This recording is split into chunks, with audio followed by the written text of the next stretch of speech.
শুভ সন্ধ্যা বন্ধুরা। মাধ্যমিক পরীক্ষার রেজাল্ট গতকাল প্রকাশিত হয়েছে। একটা সময় ছিল যখন মাধ্যমিক পরীক্ষায় পাশ করার পর বহু পরীক্ষার্থীরা থাকতেন যাদের অধিকাংশই হতে চাইতেন শিক্ষক, হতে চাইতেন ডাক্তার, হতে চাইতেন ইঞ্জিনিয়ার। কিন্তু এখন ক্রমাগত যারা মাধ্যমিক পাশ করছেন তাদের মধ্যে সিভিল সার্ভিস পরীক্ষায় বসার একটা প্রবণতা বাড়ছে। সেটা ওয়েস্ট বেঙ্গল সিভিল সার্ভিস হোক বা কেন্দ্রীয় সিভিল সার্ভিস, সেটার তাদের মধ্যে এটার একটা একটা আকাঙ্ক্ষা তৈরি হচ্ছে প্রশাসনে যুক্ত হওয়ার, এবং তার সাথে অন্যান্য প্রতিযোগিতামূলক পরীক্ষাগুলো দেওয়ার প্রস্তুতি অনেকে শুরু করে দিচ্ছেন এরপর থেকে। ফলে পরীক্ষার্থীদের মধ্যে একটা প্রশ্ন বারবার করে তৈরি হয় যে তারা মাধ্যমিকের পরে সায়েন্স স্ট্রিমে পড়াশোনা করবেন নাকি আর্টস স্ট্রিমে পড়াশোনা করবেন, কোনটা করলে তাদের পক্ষে ভালো হবে। এখন এক্ষেত্রে আমার যে মতামত সেটা হচ্ছে সায়েন্স স্ট্রিমে পড়াশোনা করলে আপনি কিছু বিষয় পড়বেন, ফিজিক্স পড়বেন, কেমিস্ট্রি পড়বেন, বায়োলজি পড়বেন, টেকনোলজি সায়েন্সের ব্যাপারগুলোও পড়তে পারেন। আবার যদি আপনি হিউম্যানিটিস বা আর্টসে পড়াশোনা করেন সেক্ষেত্রে আপনি অনেক কিছু পড়তে পারেন, ইতিহাস পড়তে পারেন, ভূগোল পড়তে পারেন, ইকোনমিক্স পড়তে পারেন, পলিটিক্যাল সায়েন্স পড়তে পারেন, এরকম অজস্র বিষয় পড়তে পারেন। তার মধ্যে অবশ্যই এখনকার দিনে ভূগোল বা ইকোনমিক্স এই বিষয়গুলোকে কোনো কোনো ক্ষেত্রে সায়েন্সের মধ্যেও ধরে নেওয়া হয়। এরকম ভ্যারাইটি অফ সাবজেক্টস আপনি পড়তে পারেন। কিন্তু কথা সেটা হচ্ছে যে আপনার যখন আপনি চাকরির পরীক্ষায় বসলেন তখন ধরা যাক একজন পরীক্ষার্থী সে সায়েন্সের ব্যাকগ্রাউন্ড থেকে এসেছেন, তখন সে এটা মনে করা হয় যে সে উচ্চ মাধ্যমিক স্ট্যান্ডার্ডে ফিজিক্স, কেমিস্ট্রি, বায়োলজি পড়ে এসছে, কিন্তু তার পলিটিক্যাল সায়েন্স, ইকোনমিক্স বা ভূগোল, ইতিহাস এতটা গভীরভাবে পড়া নেই। ফলে সেগুলো তাকে নতুন করে পড়তে হয়, বা যেটা তার এতদিন ধরে পড়া হয়নি মাধ্যমিকের পর থেকে অন্তত 5 বছর 6 বছর, সেটা আরো দীর্ঘ সময় ধরে তাকে প্রস্তুতি নিতে হয়। আবার ধরা যাক একজন পরীক্ষার্থী সে মাধ্যমিকের পরে আর্টস স্ট্রিমে পড়াশোনা করেছে, তাহলে তাকে সায়েন্সের বিষয়গুলো ফিজিক্স, কেমিস্ট্রি, বায়োলজি, টেকনোলজি এই সমস্ত যে বিষয়গুলো রয়েছে সেগুলো প্রচন্ড ভালোভাবে তাকে পড়তে হয়। এখন আপনি আর্টস স্ট্রিম থেকেই চান বা আপনি সায়েন্স স্ট্রিম থেকেই চান, আপনাকে কিন্তু যখন চাকরির পরীক্ষায় আপনি বসবেন তখন আপনাকে জেনারেল স্টাডিজ এর মধ্যে এই সমস্ত বিষয়গুলোর কিছু না কিছু আপনাকে অতিরিক্ত পড়তেই হবে, যেটা আপনার ক্ষেত্রে মনে হতে পারে যে এটা যদি আমি আগে পড়ে রাখতাম ভালো হতো। কিন্তু সব বিষয় আপনার একসাথে কভার করে হয়ে ওটা উঠবে না। ফলে আপনাকে যে সায়েন্স স্ট্রিম থেকে যাবে তাকেও যেমন অতিরিক্ত বিষয় পড়তে হবে, যে আর্টস স্ট্রিম বা হিউম্যানিটিস থেকে যাবে তাকেও অতিরিক্ত বিষয় পড়তে হবে।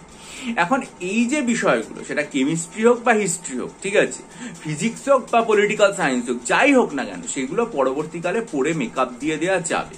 কিন্তু যে দুটো বা যে তিনটে বিষয় অধিকাংশ ক্ষেত্রে গুরুত্বপূর্ণ হয়ে ওঠে, সেই দুটো প্রধান বিষয়ের নাম হচ্ছে অঙ্ক এবং ইংরেজি। আপনি শুধুমাত্র WBCS কেন, আপনি WBCS ছাড়া মিসলেনিয়াস দেখুন, ক্লার্কশিপ দেখুন, অল ইন্ডিয়া লেভেলের যে কোনো চাকরির পরীক্ষা দেখুন, বেশিরভাগ চাকরির পরীক্ষাতেই কিন্তু অঙ্ক এবং ইংরেজি এই দুটো চর্চা হচ্ছে মাস্ট। এই দুটো কিন্তু আপনাকে করতেই হবে। আর আপনি যদি স্টেটের পরীক্ষা দেখেন তাহলে আপনাকে ডেসক্রিপটিভ রাইটিং এর ক্ষেত্রে পাশাপাশি বাংলাটারও চর্চা করে রাখা দরকার।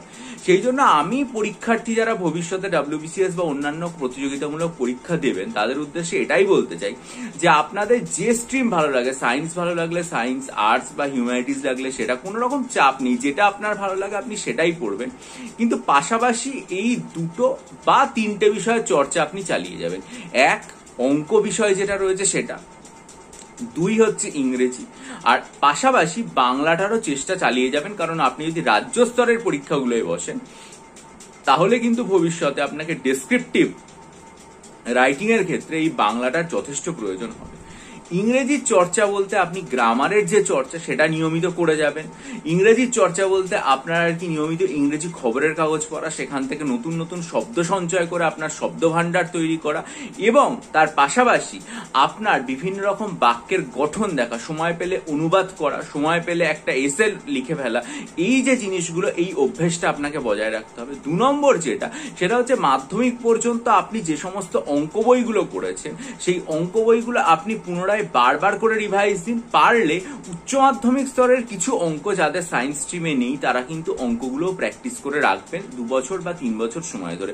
সেটা আপনাকে প্রতিযোগিতামূলক পরীক্ষার ক্ষেত্রে সাহায্য করবে। এবং একটা বাংলা খবরের কাগজ প্রত্যেকদিন পড়ুন। সুতরাং সায়েন্স পড়লেও আপনার যা হবে, আর্টস পড়লেও আপনার তাই হবে, প্রতিযোগিতামূলক পরীক্ষায় আপনার কোনো সমস্যা হবে না। শুধু অঙ্ক এবং ইংরেজি এই দুটো চর্চা পাশাপাশি বাংলার চর্চাটা চালিয়ে যাবেন, না হলে কিন্তু প্রতিযোগিতামূলক পরীক্ষাতে আপনার কেন্দ্র এবং রাজ্য স্তরে সব জায়গায় ভবিষ্যতে অসুবিধায় পড়বে। এটাই একটা সতর্কীকরণ বিষয়। এটাই হচ্ছে ভিডিওর বক্তব্য। ভালো লাগলে লাইক করবেন, বন্ধুদের মাঝে শেয়ার করবেন এবং এই সমস্ত বিশ্লেষণমূলক আপডেট পেতে চ্যানেলটা সাবস্ক্রাইব করবেন। আর আমরা মিসলেনিয়াস পরীক্ষার জন্য এখনো পর্যন্ত 19টা এবং ক্লার্কশিপের জন্য 11টা মক টেস্ট তৈরি করেছি। কিভাবে মক টেস্টগুলো তৈরি করা হয়েছে সেই সম্পর্কিত যে বিস্তারিত ভিডিও, সেটা আমি 26শে মার্চ আমার চ্যানেলে আপলোড করেছিলাম। আপনারা নিশ্চয়ই ভিডিওটা দেখেছেন। যদি কেউ আগ্রহী হন, মক টেস্ট নিতে চান, বহু পরীক্ষার্থী নিয়েছে, তাহলে অবশ্যই আমার সাথে প্রদত্ত যে ইমেল রয়েছে সেটার মাধ্যমে যোগাযোগ করুন, তারপর আমি বলে দেবো। ভালো থাকবেন, বিজয়ী হবেন, সফল হবেন।